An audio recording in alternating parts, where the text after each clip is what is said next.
we'll start.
We're ready to begin.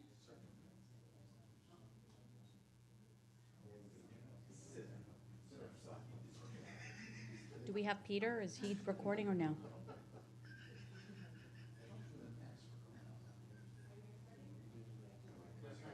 Okay.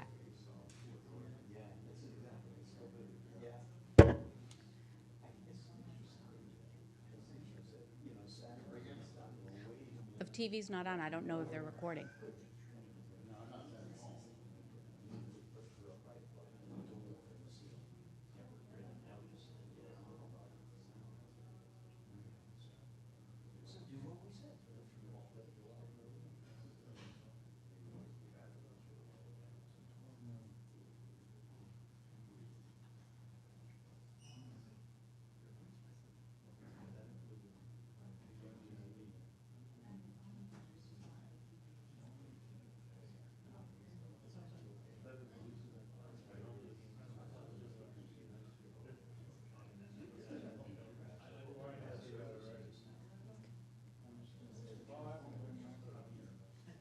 Good evening, everyone, and welcome to our electrical, telephone, and cable facilities workshop.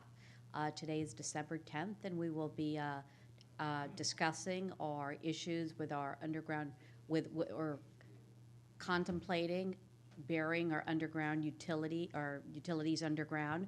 We do have, for this workshop, Stantec will be leading it. We also have Mr. Paul Abbott and several other experts in this area that will be assisting us in starting our evaluation.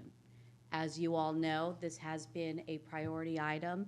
It's been discussed in during our strategic planning sessions. It has been visited in the past. At the time, we did not feel that the technology was such that we wanted to embark on this. So we are reevaluating at this time and reassessing to see in terms of the timing and the technology and the resources if it's the right time. So welcome to everyone. Thank you, residents, for being here. Thank you, council members, for being here. And if we could have Stantec come and take the lead. Mayor, good evening, everybody.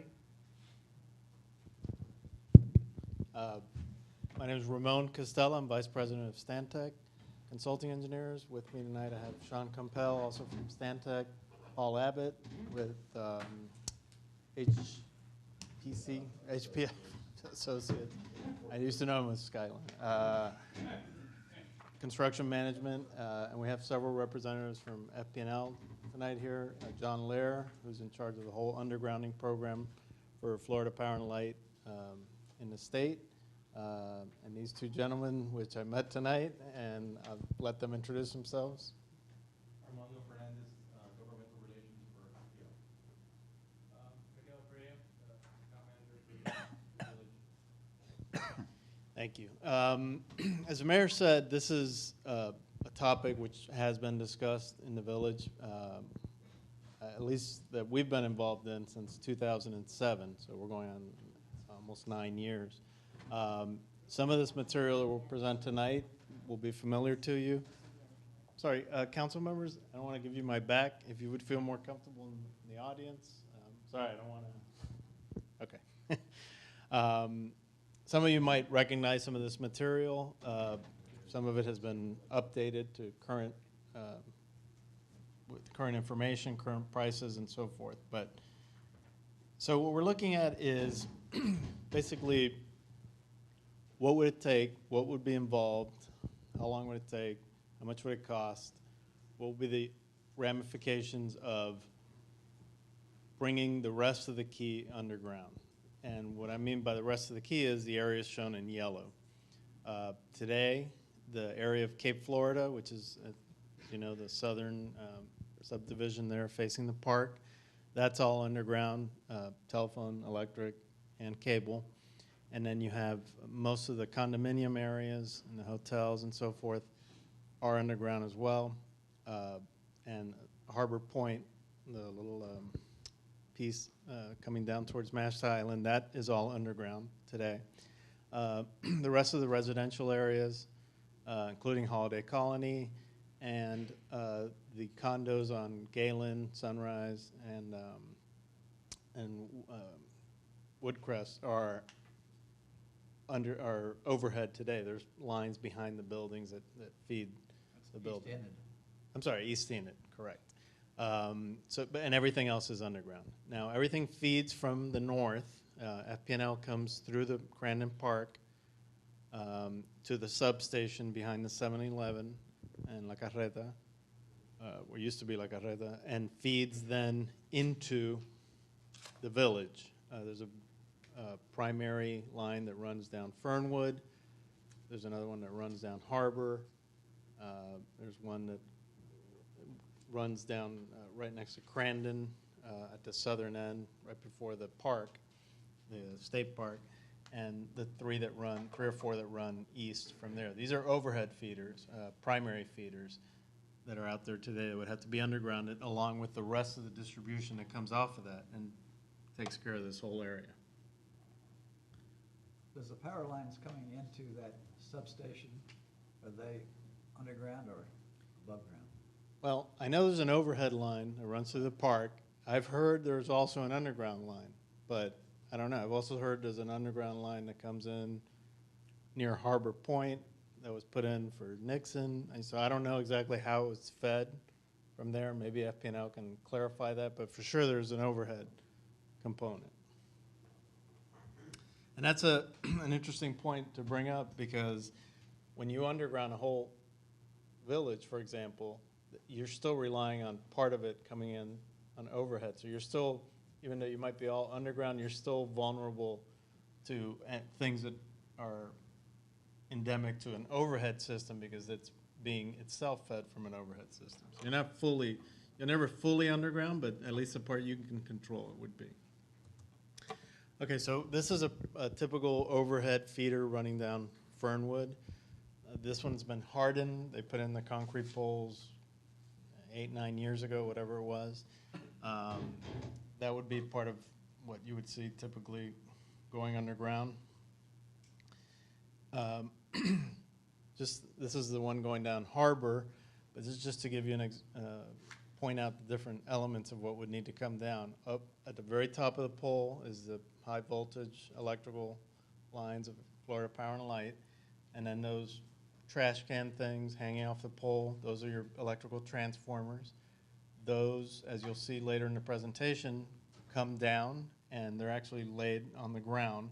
They don't look like that, they look like green squares, but essentially they do need to stay above ground. They can't go underground.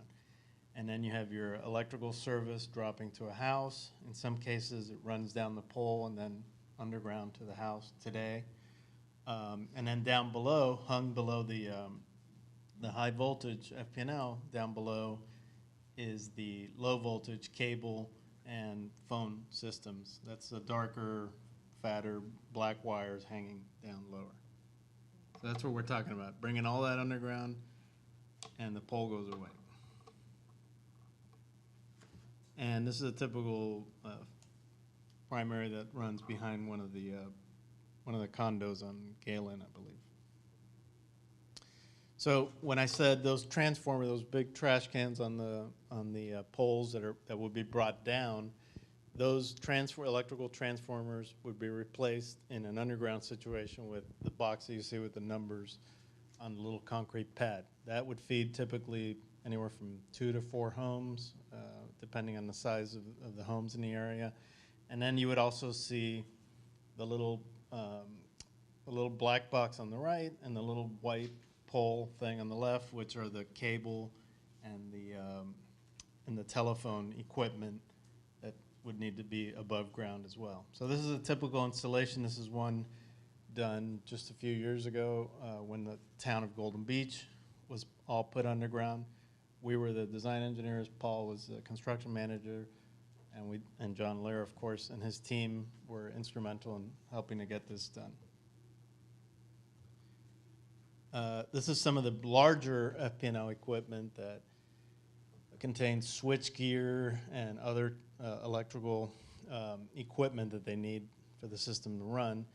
This is called their Vista equipment. It's like this is the smaller version of boxes that can be even bigger than that. These were at Golden Beach as well. Now the service connections, that would be, and I'm talking about the service lines that bring the power from the pole to the house, would also need to be converted. That's part of the program. You have today, these are just 2 typical homes. There's one being fed on the left from an overhead, and that's just the wire that comes down and it twirls around and goes down into the meter, goes through the gooseneck and into the meter. And then you have houses like the one on the right, the blue house that has, you can see there's no wires coming to it except there's wires in the tubes that come up from the ground into the meter. So, and these could be in an area that has overhead that the homeowners has had the power service into the house put in underground. In those cases, that part of it would remain as is. It would just need perhaps to change if the line that's buried, it goes from the backyard to the rear yard. And I'll go into that in a minute and what that means. Okay, so what are the advantages of putting the system underground as opposed to leaving it where it is? Well, FP&L encourages underground conversion. They actually give you a credit, 25%, assuming certain conditions are met, and I'll go into some of those in a minute. Today, approximately 37% of FP&L's facilities are underground in the service area covered by the utility, as opposed to somewhere around 20% nationwide. Their underground systems are more resilient to wind and weather. Obviously, they're out of harm's way with flying debris and everything else during windstorms. The systems has been shown to have less frequent outages underground versus above ground. And there's certain safety aspects associated with that. For example, roadway lighting and so forth that will stay lit as opposed to going black with the less frequent events. And then, of course, one that is usually a big driver with communities is the aesthetics and the enhancement of the community by, bringing all that underground and out of sight.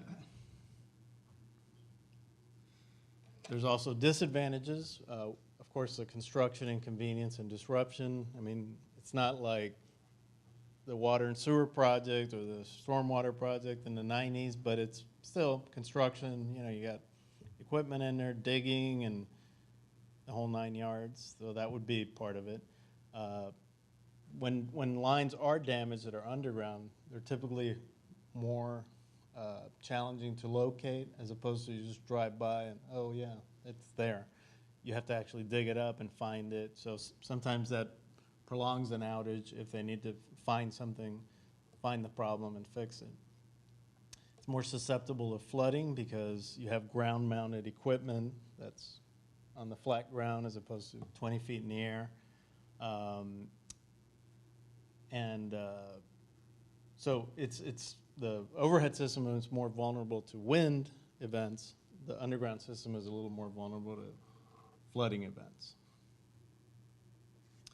So we did a cost estimate of what we had. As I said, we've looked at this since 2007, and one of the things that we did was, besides the ballpark estimates that we got from Florida Power and Light and the phone company and the cable company, which are, as the name implies, ballpark estimates, we had actual hard numbers prepared several years ago on two kind of representative areas by Florida Power and Light and the cable company and the telephone company. And based on those numbers, we were able to extrapolate better information and tighten up the estimate, which is what we have here, which is around essentially close to $16 million is the cost of bringing everything underground. Florida Power and Light, AT&T, Comcast, doing all the restoration and putting Humpty Dumpty back together again. It does not include the cost of bringing the lines, the service lines, into the homes. That's a whole other cost that is highly variable, and we saw that in Golden Beach, where you can have one house that is fine the way it is. It just needs to be hooked up, reconnected at the pole, at the base of the pole. Some houses, you have to run a whole new service underground. Some you have to change the meter because it's too old, or the distribution can. So there's all sorts of things that come into that, but in Golden Beach, it was found that I believe the average cost was about $1,800 per home for conversion of the underground service line.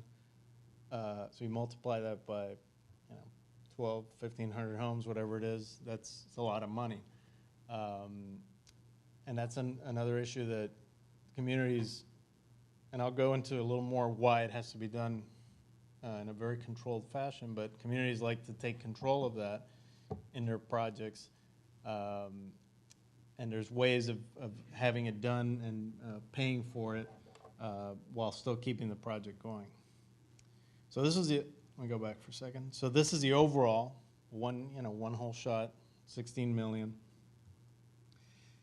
Then based on very recent estimates that Paul has been working with Surfside, town of Surfside, they're doing a very similar type of conversion, about the same size of residential area.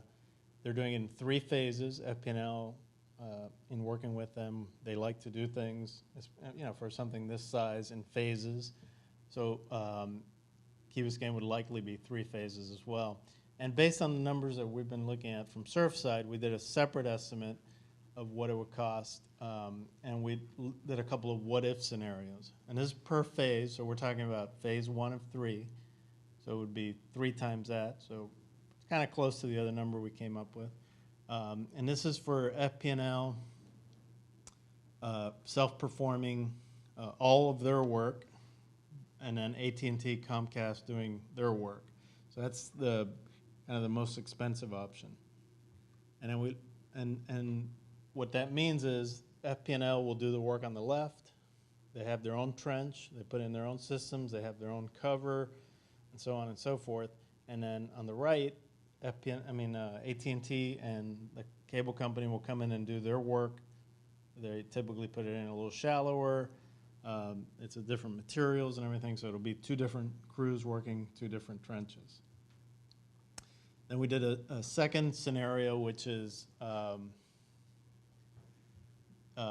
this is a case where the owner, which was the village, would hire a contractor to put in all the underground conduits, and then the 3 utilities would come and pull the wire through the conduits that were installed by the owner, and set up the transformers and do all the switchover and everything else. So there's some savings there, and we found that in Golden Beach for sure was the case. So the cost goes down some there. And then in that case, since we would be doing all the trenching and the installation of the conduits, everything would be done in one shared trench, which helps drive the cost down some. And then the third scenario, which is the least expensive, we looked at the owner installing all the conduit, as in the other one, and then the wire also for the low voltage. In other words, the cable and the telephone. Those utilities let the owner's contractor do the installation of their wiring because it's just low voltage stuff. FPNL would still do their part and set their transformers and so forth. So that's the cheapest option of the three at about just under $5 million per phase. Right, so they're all around 15 million bucks. Well, you save almost $1 million by doing the installation of the conduits yourself. Approximately, could be a little less, a little more. But the biggest advantage, really, of the self-performance of the conduits, having your own contractor do it is, I mean, you save some money, a little bit, maybe $1 million, as much as $1 million actually, but it gives the owner much more control over the contractor's operations, the contractor's schedule, the restoration efforts, things that, if you have an FPNL contractor out there, a Comcast contractor, and a telephone contractor out there, pointing fingers at, no, he broke it, then he broke it, you have much more control. You have one guy doing it, and he's working for you. So we would definitely recommend that. We've done it with other communities, and it's definitely the way to go. And the most important one is that it lets you control the 6-month window to convert home underground power services. And what do I mean by that? Well, FPNL gives you a cost, and they say this is going to cost you $12 million, whatever it is, and they give you your credit, your 25% credit. One of the conditions of that is that once they finish their work, all of the underground services to every single house have to be in place, ready to go, to get off the pole, and FPN and the telephone and the cable company. All of that has to be off the pole in 6 months, or the deal's off. So just that alone, that the control that you would have your contractor doing that installation, and we would also encourage in a condition like this that the village do kind of like Golden Beach did and take control also of the installation of the service drops. You have more control and to help guarantee that you meet that 6-month window and the 25% credit that's offered by the utility, you can take advantage of it. Well, when we did the sewers, we had the homeowners pay for the connection to the sewer. Right, but you didn't have 6 months to get it all done, or else you lose 25%. No. Yeah, they had 10 years. Right, but you could amortize that. I mean, it could be paid and. Right, that's what Golden Beach did. I mean, they said, look, we're going to do all the conversions, and then they basically back charge the clients. I mean, the homeowners, and they were allowed to pay it. How was it, Paul? They had multiple payment choices. They could Right. attach it to a tax and spread it out over time. And it ranged, as Ramon said, it was $1,800 on the aggregate. We had three types. We had one that was $500, one that was $1,500, and one that was $2,400. And depending upon the size of the home and the amount of money, some wrote the check right then and there, others elected to go on a time payment. Right. But the city funded the project to the contractor that gave us the control of completing the project at the time of the Yes, basis. and if they didn't pay, you would put a lien on the house. Exactly. Right, right, Exactly. right. And in the case of, that paid for the service conversions, and in the case of Golden Beach, they did a general obligation bond to pay for the money to do most of the rest, for the rest of the work. That's it. That's basically our presentation. I'm sure there's going to be questions. Yeah, is there any reason that we couldn't run natural gas line at the same time? Which seems like a neat way to harden the island, because if we had natural gas lines buried as well, I know that, I'm sure you know, the Ritz almost did that a few years ago. Mm-hmm. Then homes could have, for example, generators that ran off natural gas. Right. Homes could have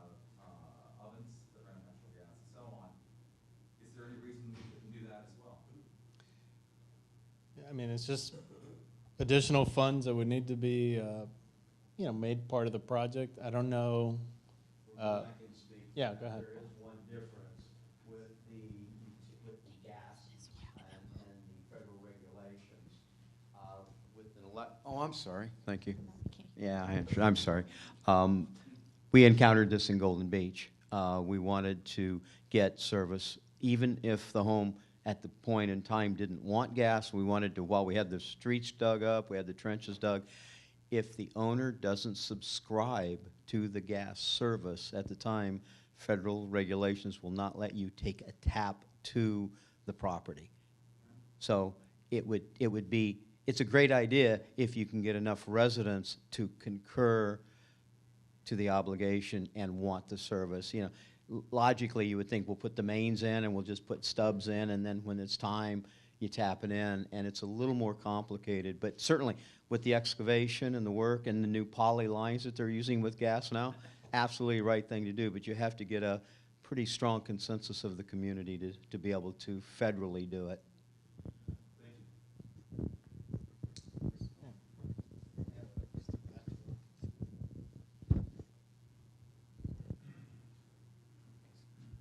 I have two questions. In one of your earlier slides, you had a small electrical box that was at ground level with a white post on one side and a black on the other, and you said one of those is every 2 to 4 houses?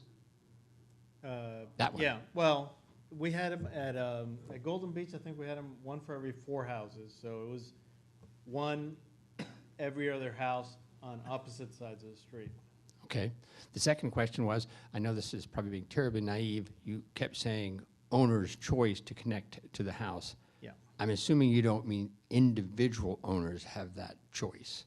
I mean, that could take forever, be screwed up. Yeah. We could have people doing it who weren't qualified. So, I mean, maybe it's a naive question, but Well, I think you mean oversight by the city. It's a very good question. Go ahead, Paul, you want to take this? I'm John Lair with Florida Power and Light, and like Ramon said, I do this throughout the state for the company. In reference to the green boxes that you had just mentioned, with the size homes that are here, it's probably 5 to 7, maybe 8 homes that we could get on one box. We're going to try to limit the boxes in order, because we know that's a hardship with respect to if it gets stuck in front of someone's home. But we're going to minimize the amount of equipment that we have to put above ground in order to accommodate everyone. The frequency is basically the load that comes from the house draws. The bigger the home, the more juice you're going to need. Yeah. So the boxes would be limited. Right, and you can see the installation is usually in a location where it's at a shared property line. Like this is between 2 lots. We like to put the box on one lot. Well, I mean, at the edge of one. Actually, this was in the right-of-way. This Yeah. was in the street. Yeah, okay. What I meant was, we line it up with the property line Yeah. between 2 abutting properties, so it's kind of tucked out of the way for both. But we would definitely try to always put it inside the right-of-way of the village if we can. If not, the little easements have to be obtained from every property. Ed, and then Luis, and then Peter. Do you need a microphone? From the furthest house. Again, that would be dependent on the load. Well, assume the average house is 300 amps. Well, typically, our standard box is a 200 amp can that we run to. And like I said, 5 to 7 homes. And whether they're a 75-foot lot or a 100-foot lot, we would put it in the middle of each one of those. 8 houses need 2,400 amps to 300 amps per house. And that's too large for your transformer. The reason I'm saying that, most of our houses, most of our streets, have no more than 8 houses on each side. If you could put a transformer on one in the middle of each block and then run longitudinally down the street rather than laterally across the street, you could eliminate a lot of restoration, because basically you wouldn't be digging up streets, you're basically on the side in the right of way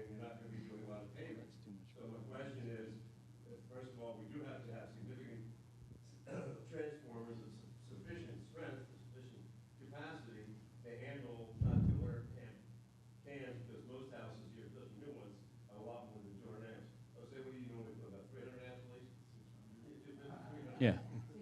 Well, in it, Now, normally, you're looking probably an average of 300 amps. So like, what is the max one of the pad mounted small transformers would handle? well, I could have one pad mount that could, typically a 300 amp can is going to use maybe 25 kW. I have a 167 kW transformer, so I mean, I've got enough juice to handle one house.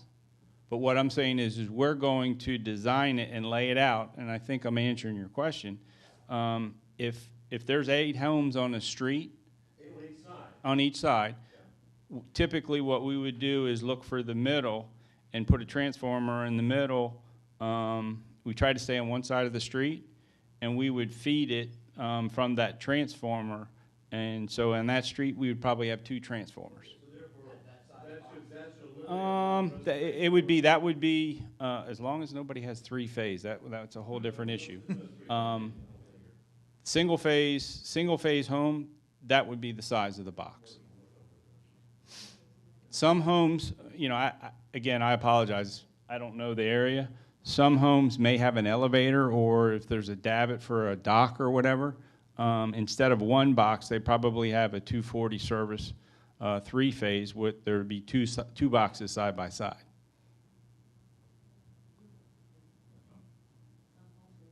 We're talking about trenching. Is there any way we can go to by boring? Yeah, yeah. I mean, we show the trench as that's an open cut trench detail that we show, but well, Cape Florida, for example, a lot of that was done by directional drilling, and it's definitely the way to go because it cuts down on restoration and everything else.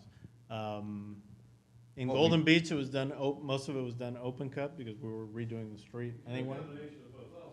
Yeah, you can do a combination of both, right? The right of way, trench is easy if you're going on the streets and Right. directional drilling. Right. And that's exactly what we did in 2 other communities, is we would run the primary feeder lateral parallel with the road. We would go across the street with a bore, therefore not tearing up the street, place another transformer, and then run the services, again, parallel with the street within the right-of-way, minimizing the restoration Right. and And also disruption to the that roadway. extends to the service lines into the homes, especially in a conversion case, which will be most of the key, where you're bringing the power. They currently run in the rear yards, most of the services. They're not going to run in the front yards. So the service lines would have to go from the front yard all the way to the back to connect to where the old ones used to come down to the pole. So in that case, there would be a lot of trench. We'd do as much trenchless as possible because of everything in the yards, patios and fences and everything else. Yes. I don't want to sound stupid, but Press the button.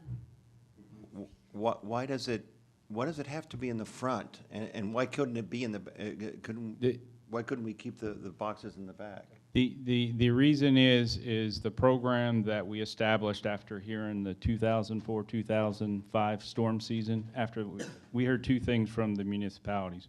Number 1, FPL was too rigid with respect to easements, and number 2, undergrounding is too costly. So we addressed both of those situations in that we came up with a right-of-way agreement in lieu of easements. In order to do that, we would have to pull everything to the front. So our construction for conversion areas is everything is in front lot construction, just like we have a standard today when we build. But if we already have easements, I'm not sure what the big deal is. I mean, if we're doing directional drilling like you were, which sounds really interesting, why can't you do it in the back of the lots? Well, from our program perspective, it's front lot construction. Right, and actually, if even other utilities like Miami-Dade Water and Sewer, they have rear lot lines with meters in their older systems. All of those are being converted to. They're doing some in Shenandoah and City of Miami. They're doing some in Miami Heights, South Miami Heights. Right, and if everyone gets out of that easement in the rear of, we abandon it. Right. and it becomes back to the homeowner. You get- Okay, I understand, but I still don't understand what the reason is. What is the reason that we want to put them in the front as opposed to in the back? Well, that's, the FPNL will put them in the front. They will not put them in the back. No, I know, I'm sorry. What's the reason that we put them in the front as opposed to in the back? Why? Is to be part of the program Yeah. in our maintenance. They only do it in the front. I don't know what Yes. I don't know what that means. It's- Maybe you can explain. Right. Yeah. That's Well, one. but I mean, you know, we do it now. And today, from a maintenance standpoint, from the FP&L side, it's more of accessing your property. If we were to put the green box in the back of that house and we needed to get it out, we'd have to get either a crane or be able to get through the fences, And swimming and that's pool, why everything whatever. comes out front. Okay. One of the, I'm sorry, one of the things that we aren't showing as well as we might have here, in Hollywood, we recently did this, and what FPL will allow is landscaping on 3 sides, Okay. as long as they're able to open the transformer to the front. And what we were able to do in Hollywood, I would defy you to be able to find the transformers because of the way they were placed, and with the landscaping opening onto the sidewalk side. This is, and I think this is the right way to show it. This is probably the worst-case scenario that you could see right here, and I can assure you, we can bring you evidence of where it's handled in a much better aesthetic. I had one more question. Because of our water line here, is there any special considerations that we need to be aware of, that the lines are going to be always underwater? These facilities are geared to be in water. The water lines, the conduit, and the wires are in the water. They are not a sealed system. John, you speak to the transformer issues and the cleanup, but the conduit and wire are wet. And that doesn't preclude saltwater? a electricity problem?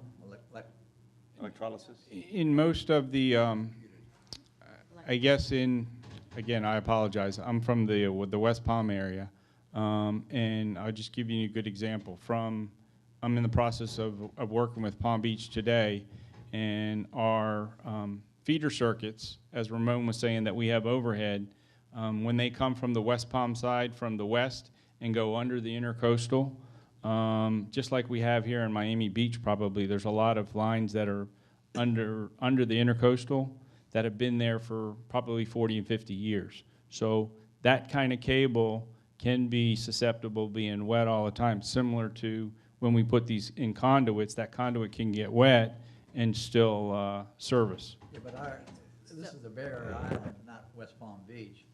No, And he's talking our about water Palm table Beach. rises, with the tide, it rises with the rainy season. And so these cables will be underwater probably the whole time. And you're saying that doesn't create any problems at all? And like I said, from West Palm to Palm Beach, or from Miami to Miami Beach, we have lines that go under, and they've been there for 30, 40, 50 years and have been operating in that Environment. Yeah, you don't have to go any further. You have half of the village today is underground. Right. I have two. Yeah, but they have problems now. Talk about. They are having problems, and that's Talk about gonna, Key Colony. Yeah? but I have two follow-up questions. One, can you please explain to us how the repairs are now identified, and if there's better technology in terms of identifying problems and the speed of repairs? And then the second is, with the flooding, what exactly is susceptible and how can that be mitigated? To answer your first question, when we would design this underground system, it would be looped. And what we mean by looped, it can be fed from 2 different directions. So as Ramon said, if we have a failure on a cable, and let's just say it's a loop of, say, 8 transformers. When there's a cable failure, that loop is out, okay? And so a ticket comes in, we send a restoration specialist out there. He analyzes the system. We have fault current indicators in between transformers to see where the fault is. Once he identifies that fault, he switches the transformers around to isolate that cable, so then brings everybody back up. So it may take us a little bit more time to find the fault, but once we do find the fault, we can switch that loop around and bring everybody back up. Again, when I'm saying time frame, when you're driving down the street, you can physically see it. So, you know, there is a little bit more time when you have to investigate underground. What do you mean by a little more time? Depending on how long the loop is, he just has to come out there and, you know, investigate where the switching needs to be on it. Hours, days, months? Yep, Pardon me? hours, days, months. I'm saying hours, probably minutes. Okay, okay, we can live with minutes. Yeah, but that's assuming you get somebody out there. Famous. Well, you know, I drive the state. I don't know how many restoration specialists they have down in this area, but yeah. Yeah. We have Michelle and then Ed. We don't have a substation, you know. Speaking of our substation, that's gonna come up as well. But Ed and Michelle, and then we have two speakers over here. Oh, it's Michelle. Being a manager, a lot of my properties, they are underground. However, I'm gonna give you the side that as 40 years, 50 years, those lines have been underground. We are experiencing right now a lot of problems. Great Triton Homes, we have a large parking area. Probably in the last 5 years, FPL had to come in the property and replace at least 12 lines. Then the problem that I have is with all the properties, even now Thanksgiving, is that FPL come in the property, they destroy property, and there's no way that we can get reimbursed for the damage into the property. I have never in 25 years collected 1 penny submitting the claims to FPL. So that is something that don't even consider to have them in your backyard, because they're gonna destroy all your property, and that's it. They walk out and it's your problem. That's number one. And the last power outage on Thanksgiving that took 3 hours to restore the underground, I guess the loop, they did that. They switched to another line. It took them 3 hours to restore, but took them a week. They were with a lot of trucks and vehicles. They destroyed again half of my property, and they were for a week taking time to repair. So something that not only You guys. should consider, and I request to the council to look into not only into the underground lighting that, you know, to change, but also to assess the existing underground lighting conditions. What is the useful life of these conduits? Typically, from an overhead standpoint, we amortize our overhead system at a 30-year, and with a underground system, it's right around the 20-year. So if there's something wrong with it after that period, we would come and repair it. And, I mean, we wouldn't charge anybody anything more. It's just that useful life of the system. But if you have an issue, there's some representatives here locally that can address the issue with respect to the restoration or the damage or whatever it is. To answer her other question in reference to, you know, the reliability of the system, I don't know the ins and outs of your system. However, we've done 3 municipalities fully, Golden Beach being one, Jupiter Inlet Colony being the second, and then Jupiter Inlet or Jupiter Island being the third. They're barrier islands, and there's a website, the town of Longboat Key, and there's a couple of quotes there that their reliability has greatly increased after they've underground, even to the point where most of the occurrences of the outages today are actually on the mainland rather than on the barrier island itself. Why is the conduits 20 years yet the overheads are 30 years? Well, the conduit itself is until somebody damages it. I'm talking about the cable. The cable is what we're concerned about with respect to, it'll be a cable and conduit system. So the conduit will stay there. If the cable fails, typically we can pull it out, and it depends on how bad the fault was. But we can pull the cable out, replace it, put 2 more elbows on it, and switch it all back in. The other comment I had was, you said the trench 36 inches deep on the thing. Yeah. Most of our, if you're going to go through right away, we're at least 4 feet or better, probably 4.5 feet on most streets here. So we wouldn't be in water if we only go down 3 feet most of the time. Obviously, some time of the year you would be, but most of the year it'd be dry. Yeah, I mean, I remember when we were digging up the sewer and the water's right there. Yeah, you dig 3 feet, you're gonna be pretty much right at the water. Even, so you're saying that sea level is really not sea level plus 1 is sea level? Well, remember, the ground like seeps up water, so there's always, it's called the, Occasionally, Yeah. but you said before about being underwater all the time. yeah, I would think, yeah, you might be underwater 10% of the time. yeah. Well, I mean, you just, And then right. comes in, is the reliability, and is it better for the cable not to be in water, to make it longer lasting and more reliable, or doesn't it matter? No. I see John shaking his head. I don't think it does matter. I mean, Ramon, we have a couple Yeah, questions we have a on the couple of other questions. side. Mr. Parp. You touch about the front and the back Mm-hmm. lightly on. Let me give you my personal scenario, and then I ask you a question. We built the house that we have on in 88, 87, 88. We have underground from the house to the pole.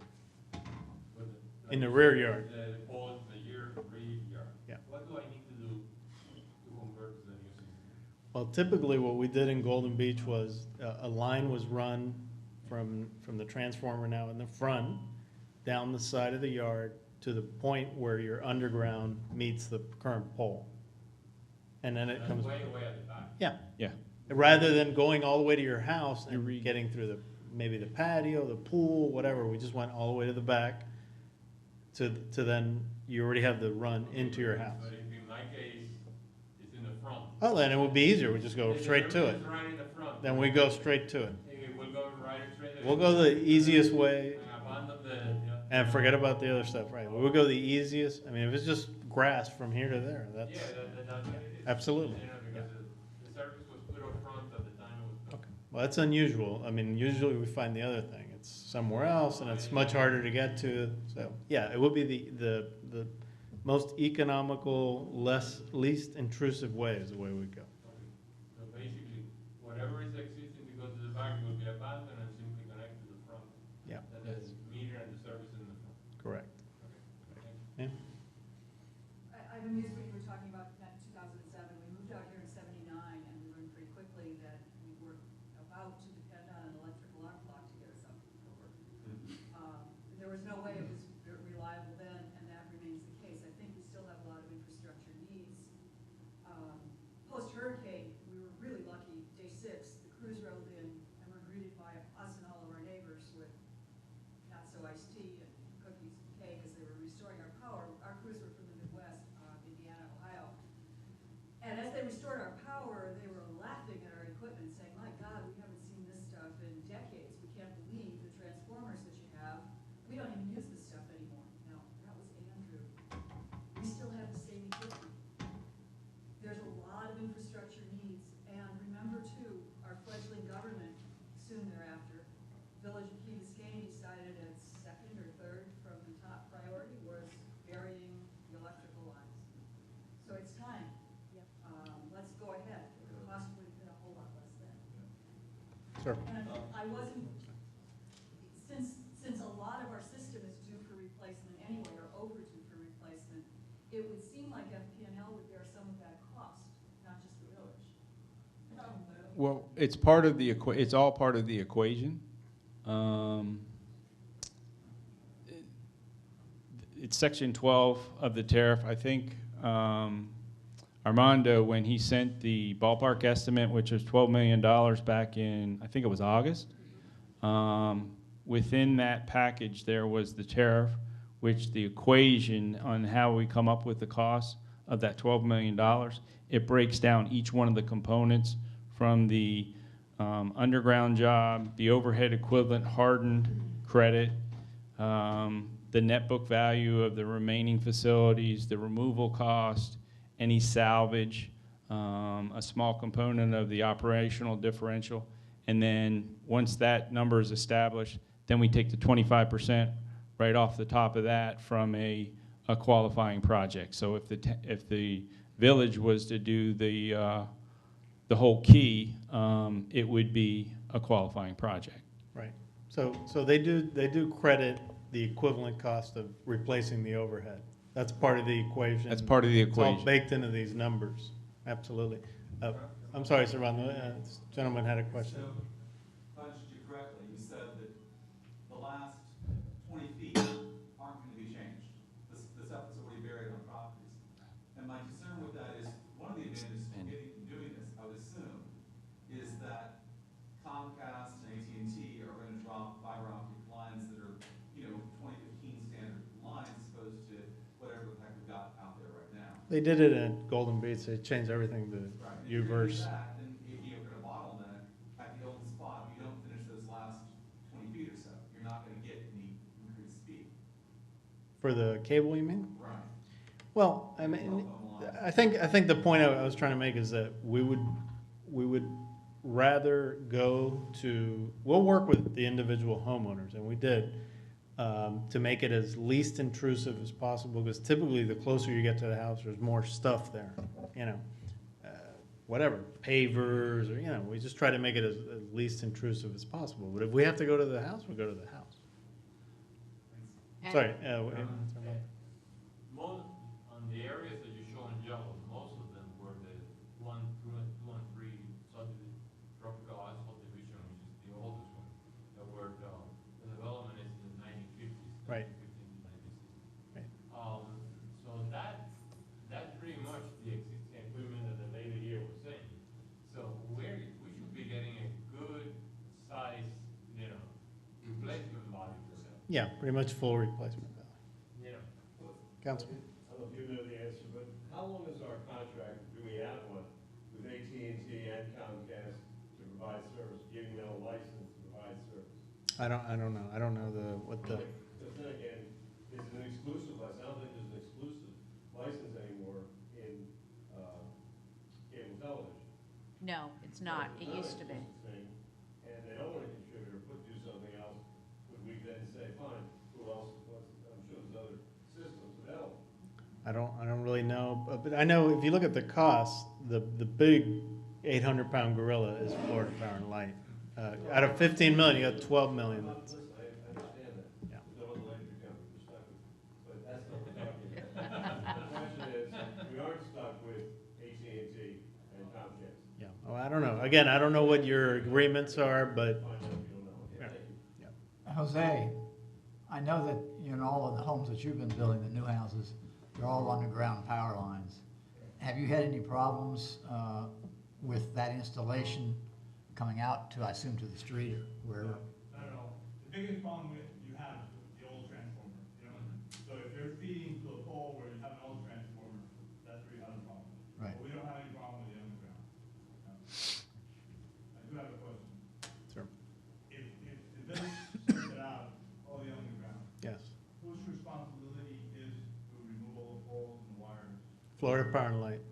Yeah, and they'll want everybody off the pole. Remember, it's not just them. There's the cable and there's a telephone. Everybody's up there. The rats. But once they're all off, You gotta take the then rats with some poles are actually owned by the power company, most of them, and some are owned by I was gonna say Southern Bell, by AT&T, and you can tell by the way they're cut off at the top. I don't remember, one is flat, one's at an angle. We're pointed, they're flat. They're flat, right? So then one or the other of the companies will pull out the pole. That's the last thing, and fill a hole, and put a little piece of sod or something. If we move forward with the project, FPL will pull all the poles. And again, the process flow that works would be the conduit goes in, we pull in the cable, we set the transformers, we make everything up. we energize it, and then the individual services will be converted back to the new underground system. Ramon had mentioned that that has to happen in a 6-month period. It's just to clarify what he said, it's just the FP&L services that need to be done within that 6-month period. If it takes AT&T and the other guys 3 months, as long as the village gets in with the 6 months of FPL, we're okay with that. The poles won't be removed until every other utility is off that pole. Okay, so I have a project in Gulfstream today. FPL was completed and everybody was transferred over since September 2014, and today our poles are still out there because AT&T is still on the pole. So not only FPL should be at these meetings, it also should be the AT&T and the Comcast folks, because they're an integral part in order to make the whole thing come in. How long is this whole process? From the moment that we say, okay, we're ready to go? Couple of years, 2-3 years. 2 to 3 years? Will you remove the lines and the transformer, and you will leave the pole for the other utilities, or you will do all at once? No, the way the tariff is written, that section 12 of the tariff, we won't perform any construction, which also means providing conduit should the village want to install our conduit. We don't provide any of that until we see agreements between the other utilities that they're going to come off the poles. Fair enough. Right. Yeah, I mean, it takes a while really to plan it out and to get everybody on board and get the numbers. That's part of the 2 to 3 years I'm talking about. Are the And then squirrels, and then it's a 3-phase project. are the squirrels and birds unionized? Find out. I think they'll be happy. I don't know, they sure like those lines. Sir. Once the city has decided to go ahead and sign a contract, what has been your experience of the most awful, unexpected that you encountered? Storm. Well, yeah, besides the storm. And what should we be worried about? I would, the existing utility conditions and Yeah. conflicts, the existing sewer lines, the existing water lines, those unseen, unknown, even though we have as-built drawings and all of what's under the ground, that is the #1 challenge. I think once it's designed and engineered, and I think, Ramon, you maybe want to allude on the design process about what FPL does, what the utilities done, and how you guys combine it into a construction set of documents. Right. So we're working with one set. You might want to, Yeah, but the that's a good unforeseen, the things you cannot see, that's Right. that's your bug. Yeah, once you start digging, that's when you find things that you normally wouldn't be able to see. So, unforeseens come up, but, it's part of the job in You construction. solve them. You Yeah, solve them and you move on. Usually within the budget, or does it Yeah. have to be? Yeah. I mean, the budgets, are set up with contingencies and so forth. But what Paul was saying is, as far as how these things are designed, FP&L will do their design, which is usually, pretty well detailed, how things will be laid out and everything else. The other two do, kind of more diagrammatic designs, if you will. And then we take all three and do if the owner is having a separate contractor put in all the underground installation, we do a separate set of plans for all the underground work that will be done. That kind of like combines the work of the 3 utilities, and everything is, when we look at conflicts and everything else, like Paul was saying, those that we know about. So, that's a whole other process, and then that's what's bid out to the contractors who will actually do the work. It's not, we don't just give them like, here are the FPNLs, here are the other ones, you guys figure it out. Well, we figure it out, and then we help figure it out again when it's under construction. Do we ever use design builds rather than have you go ahead and design everything, get experienced underground contractors who've done the stuff? Right. They actually do design, add the build, and F, submit. F, Yeah. I can answer that question. FPL doesn't allow, we're the only ones that can design our system. So,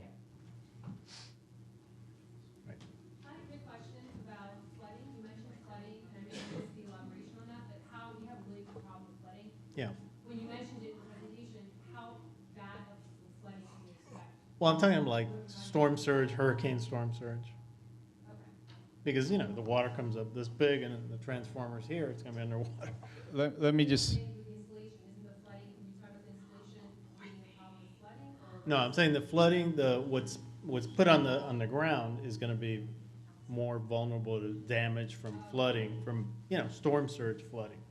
however, just like we had in Melbourne with one of the wet storms, we had our transformers up on the pole and there was 3.5 feet of water.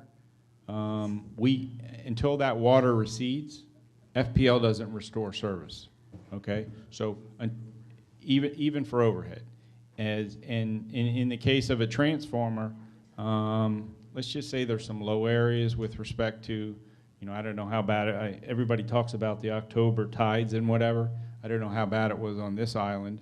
But in some cases, on some of the projects that are on barrier islands, we would end up putting this transformer on, say, on the lower areas that is more prone to flooding. We actually put it on 2 pads rather than 1 pad, 1 concrete pad, to bring it up another 6 inches for those low areas.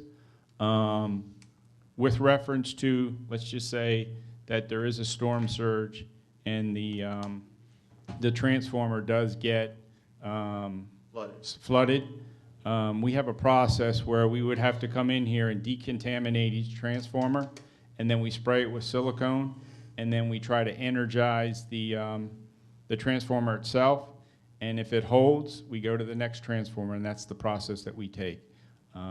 Similar to an overhead transformer, you know, if it's in the rear of your yard and it doesn't work, I mean, we physically have to go there. That's why everything to the underground is brought to the front. Ed? You said that you do the design. What's Ramon do? Ramon's job is to take FPL's design, AT&T's design, and either Comcast, or if the town has a spare conduit, which most of the projects, they put a spare conduit in for fiber network. He takes those combined drawings, puts it on one drawing, and that's what they use that document to bid out. So then, back to my question before, what would stop us from getting a contractor who also did take those documents, and also give us a cost to build, do the whole thing as a single unit, rather than having an independent engineer and then going out and bidding? Is there anything stopping us from doing that? For the, you're saying just for the conduit installation? I'm talking about, you're designing the layout, where the transformers are going, I assume you're doing all that. The size of the wire? Just FPL. It will only allow FPL to design its facilities. So therefore, some builders, I assume, also have engineering capabilities, so they do both. And I'm just saying, can we get bids both ways? So we have a builder who's an underground contractor who also says, fine, here's what FPL wants. I've done these things a dozen times. He prepares the document satisfactory to FPL based on your design, and he gives us a price to do the whole thing. Is that possible? I would say yes, assuming that I give the gentleman our design. I mean, it's got to be FPL's design. Okay, well. I've done it where it has to be somebody qualified by FPL. Right. Yeah. Well, that's not the design, that's the installation. Yes. Yeah. That we don't have a problem with, as long as it's an FPL approved contractor. My only comment to the design build approach on a technical matter like this is that, with all due respect, Mr. London, the contracting company that has engineers, they aren't giving you that engineering service for free. You're going to pay for that engineering service for them to design and do the composite documents. I think we could bid it that way. I really think we could conceivably bid it that way. Wasn't the hibiscus and palm kind of done as a quasi-design build? Mm-hmm. No, mine was designed. Not his part. You designed. Yeah. Yeah, but the FPL was completely done. But there is a There's way to hybrids, do it. there's hybrids of what you're talking Yeah, about. yeah. I for I sure. think it's not as simple as the design build of a commercial building. Right. But there are, and we could Yeah. we could explain Yeah. the hibiscus, Palm Island scenario too. Yeah, it's a good point. And Sunset Islands 3 and 4 Do same would be thing. similar thing, right? Sir. You mentioned FPL, Comcast, AT&T, or whatever. At the end of the day, however, is there one single person, organization that is the responsible party that works with the city? So there's not a lot of players involved at that juncture? In other words, we're moving ahead. Yeah, us and Paul's company would be the owner's agent, if you will, dealing with FPNL, dealing with Comcast and AT&T, and the contractors. The box size, the more houses you connect to the box, the larger the box. What is that size? That and box what's the is, measure? that's typically our largest single-phase transformer that you see there. It fits on a pad that's 4 feet by 4.5 feet. And it's roughly 36 inches high. John alluded to earlier, if there would be a 3-phase service, there's a second box, but that box is generally smaller. Well, it depends on the wire size. Yeah, but the only scenario where it gets larger than that, and the one picture you showed earlier, Ramon, go back to that, the main equipment. I think that's an important revelation. The ball box on the left is what's called the Vista switch, and that's what the predominant equipment on the island would be, not of the service distribution. The one on the right is a capacitor box, and we would have less of those. It used to be that the switches were the same size as that capacitor box, but now we use the Vista system. It's more expensive, but it is also more durable in the wet conditions. It's the modern way to go, And half the size. and half the size. Our substation that is over by Calusa Park is woefully obsolete. Would this be the opportunity, and would FPL pay for it to be rehabbed or replaced or whatever, modernized, upgraded? Mayor, you know, I'm not sure. Let's go out there. That the substation needs any improvements, but, you know, we'll be more than happy to look at it. And, you know, I am working with our service center manager on a reliability audit for Biscayne, so I will definitely bring that issue up with them. Hasn't changed in 50 years. Well, let me just sense this. This is the substation. It's just as you come into the town on the right-hand side. If the village was to underground, and let's just say they underground everything south of that station, we call the 01 switch, would go right into what Paul alluded to, that Vista switch. We have data that we file with the Public Service Commission each year on our reliability data, and we categorize our feeders in 3 ways. We categorize it as an underground feeder, which means 95% of that feeder is underground today, and we have an overhead feeder, which 95% of it has to be overhead, and then we have what's called a hybrid feeder, which has a combination of both. Our investigation gives the trend that the more the circuits are underground, the better the reliability is going to be. We have 95% above ground now. Pardon me? Ours is 95% above. Well, I understand where you're coming from, but I would have to see what the individual circuits are. I would see it's probably a hybrid. Some of them may be a true overhead feeder, but we do have that data that shows. And part of my concern is if we're all making this investment, let's make sure that we have state-of-the-art, Yeah. reliable equipment. Yeah. Following up on what Madam Mayor, you said, is there anything, let's say we move ahead with this, everything's hunky-dory, is there anything before you get to Key Biscayne that still exposes us to the frequency of outages? In other words, we fix ourselves and we're all hunky-dory, but just out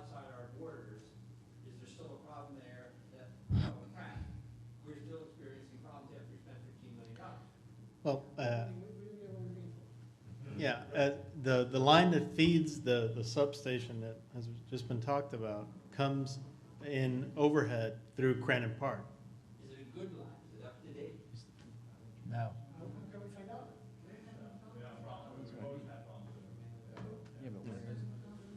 It's probably old, but I don't know. Well, again, I don't, these gentlemen are here from this area. We have what we call a transmission line, which serves from the mainland and is underground and then comes up into that substation. And that's our transmission lines are higher voltage than our standard lines you see down the street. And what they do is that transmission line brings the bulk power in, it's stepped down by those transformers, and then retransmitted at a distribution voltage out. So the main line trunk going into that substation is actually underground from the mainland, is what I'm hearing. So the one that goes north to Crandon Park is for Crandon Park. The one that goes north from Crandon Park, I would assume, is a distribution circuit To that feed just the comes out of the marina, same right, and the feeds tennis. there, and then there's a tie from the distribution coming from the mainland to there. But I don't think we have any underground transmission lines across the entire causeway. It's all overhead. Well, he's saying it's across the bay. Yeah. From my recollection, it crosses the bay and goes into mainland Coconut Grove area. Well, where does it come in? At the substation, I'm saying. Yeah, it's underground. I think it comes behind that church. I haven't seen that for many years, but from my recollection, that's where it comes in. Behind the Episcopal, I mean the Presbyterian church. Right. I mean, this is. We need- We can. Yeah, I mean that. Can you give us definitive? Let's not. I mean, it's important if we're looking at I mean, spending all this money and Holistic. fixing it up. Let's Kind of- find out. Let me just say this. I've been with FPL for 31 years, and the only time we had a massive transmission/substation outage was during Wilma. I think there was over 22 substations that were out. That typically doesn't happen. Our transmission circuits have been hardened in the past, and they usually are more reliable.